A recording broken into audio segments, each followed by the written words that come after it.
Nathalie Pécoulet et Francis Borde, bonjour. Bonjour. Alors vous êtes respectivement Dan de l'Académie de Besançon et Dan de l'Académie de Dijon.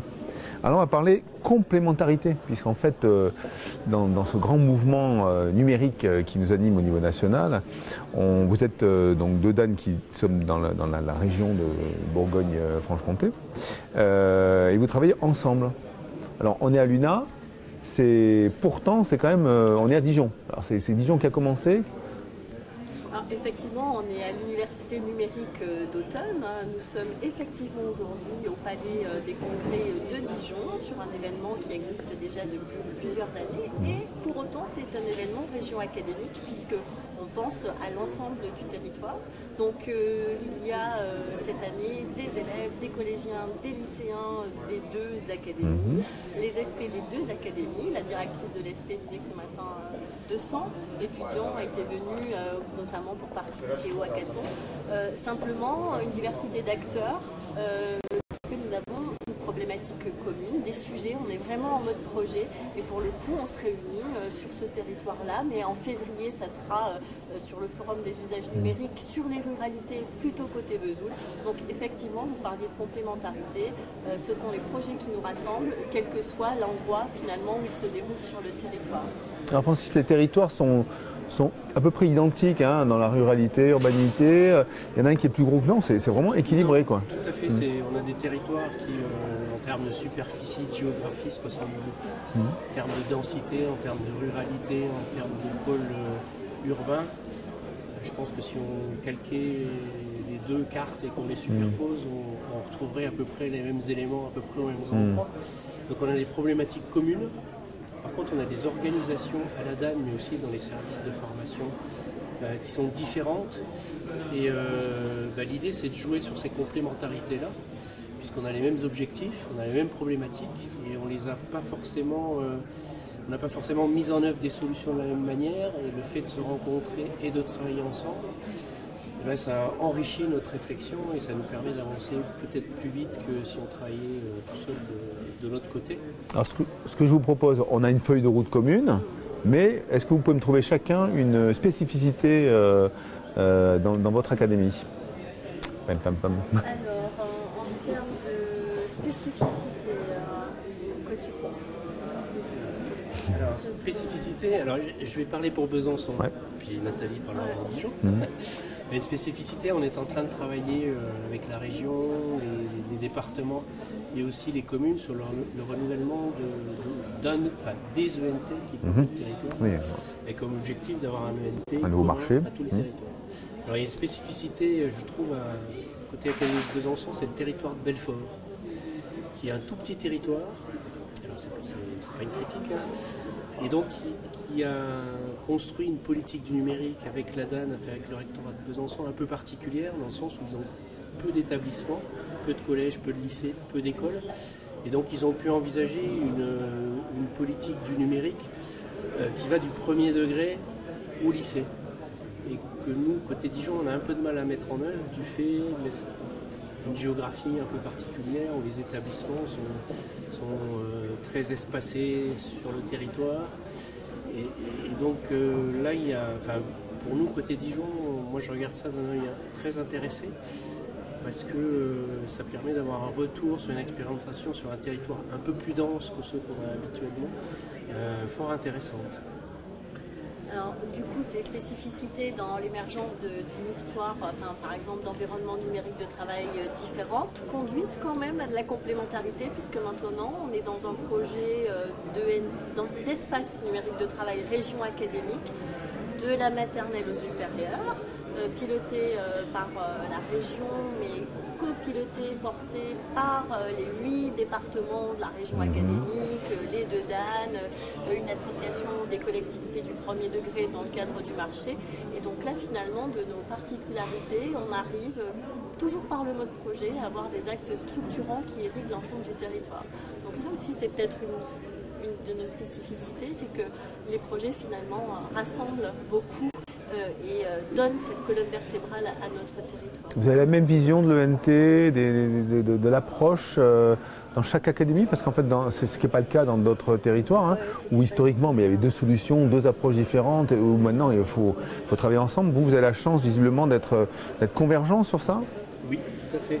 On a effectivement trois solutions sur le territoire différentes, avec des technologies différentes, des approches différentes, enfin, vraiment deux produits, je ne vais pas dire antinomiques, parce que au fond les fonctionnalités qu'on propose aux enseignants, aux élèves, à un moment donné sont les mêmes, mais vraiment qui ont été construits sur un objectif différent. Et au final, on se retrouve parce que quand on parle de numérique, je pense que si l'entrée est l'outil et le seul discours c'est autour de l'outil, on passe à côté de tas de choses. Donc on se retrouve plutôt sur la pédagogie, sur les nouvelles pédagogies qu'on veut mettre en place, sur les fonctionnalités qu'on veut apporter aux enseignants pour aborder le travail collaboratif, pour permettre aux élèves d'acquérir des compétences sur la citoyenneté numérique, des choses comme ça. Et après, de là découle un outil qui sera commun, mais c'est pas l'outil qui nous porte. C'est la pédagogie et les différentes compétences qu'on veut faire acquérir à la fois aux enseignants et à la fois aux élèves. Alors, la région est unique, mais les départements, vous citiez les 8 départements, est-ce qu'il y a des départements qui ont quand même une spécificité? Vous rencontrez les élus, je suppose, ou au moins les directions éducation quand elles existent, puisque dans les départements, selon les départements, c'est pas structuré de la même manière. Il n'y a pas un département qui vous dit nous, on ne voit pas ça comme ça, ou on est sur... En fait, on a vraiment des échanges très réguliers avec nos collègues des conseils départementaux. On voit là maintenant, on les adressait séparément, alors que maintenant on arrive à scaler un petit peu nos réunions, c'est-à-dire qu'il va y avoir la région et les conseils départementaux. Quand c'est un sujet uniquement sur le collège, il va y avoir plusieurs conseils départementaux.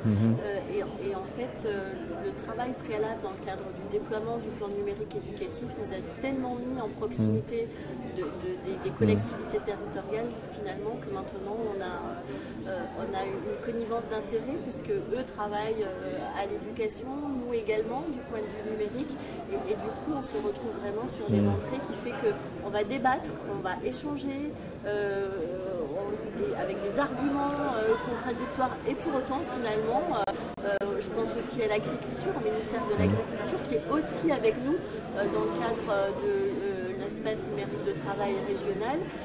C'est aussi un mode de pensée différent mais qui fait du bien, qui ouvre à d'autres modalités et finalement, quand il y a un dialogue, finalement il y a de la construction.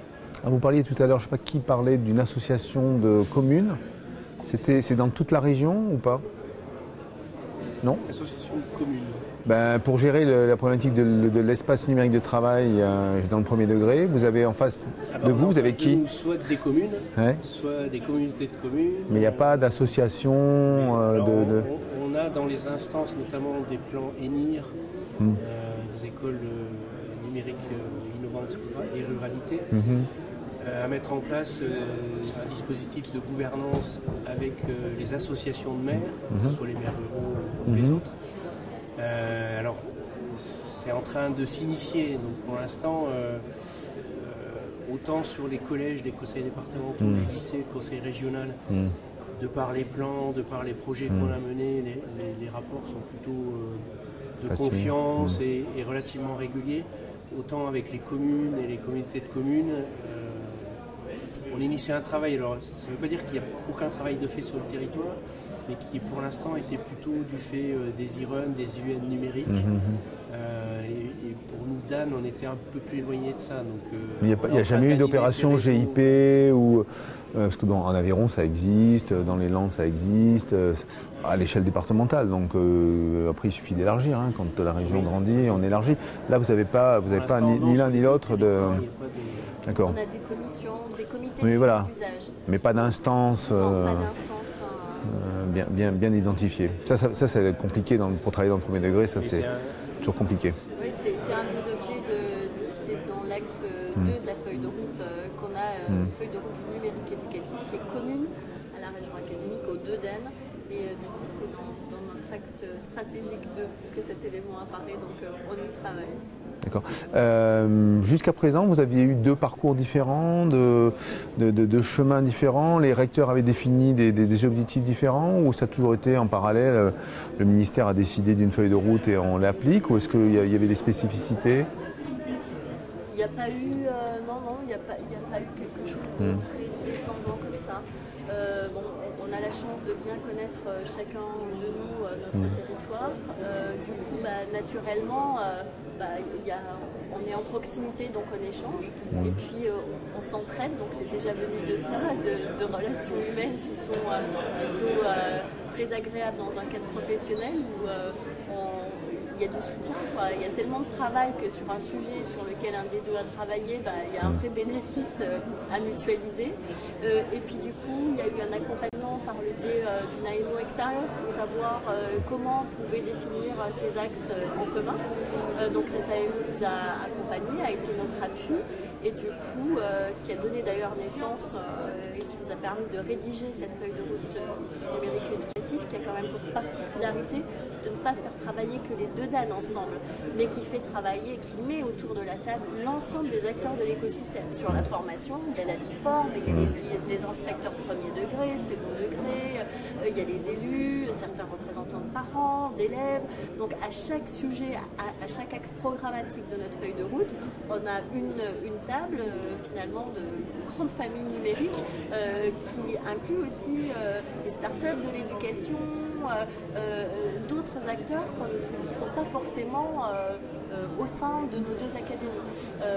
Et du coup là on sort vraiment de la version d'entre-soi, c'est-à-dire c'est comment on arrive sur un territoire à personnaliser et à mettre, je vois par exemple sur les projets architecturaux, il y a des programmistes, il y a des architectes, il y a des acteurs de l'éducation, il y a la collectivité, il y a la DAN, il y a les inspecteurs, enfin voilà, c'est vraiment une dimension qui nous a permis d'ouvrir et de définir le numérique comme un axe transversal des politiques qui servent les réformes actuelles aussi.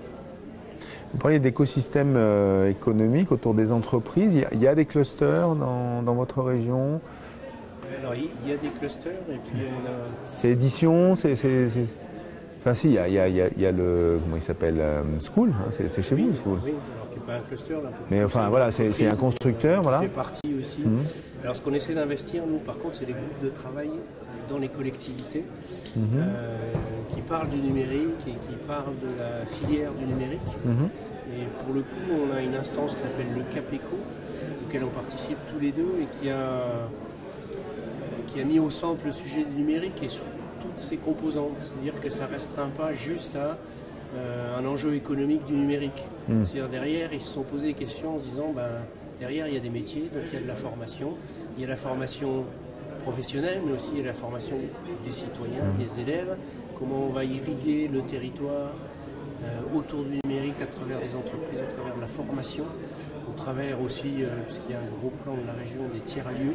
Comment accueillir les différents usagers, qui soient simples usagers, qui soient professionnels, qui soient enseignants, chercheurs, et comment faire partager cette vision du numérique. Des Fab Labs, des choses comme ça aussi. Dans des Fab Labs, des choses comme ça. Et donc on est au-delà finalement du numérique éducatif, mais plutôt sur le numérique transformateur de la société et transformateur du territoire. Et vous êtes intégré dans ce dispositif de la révision.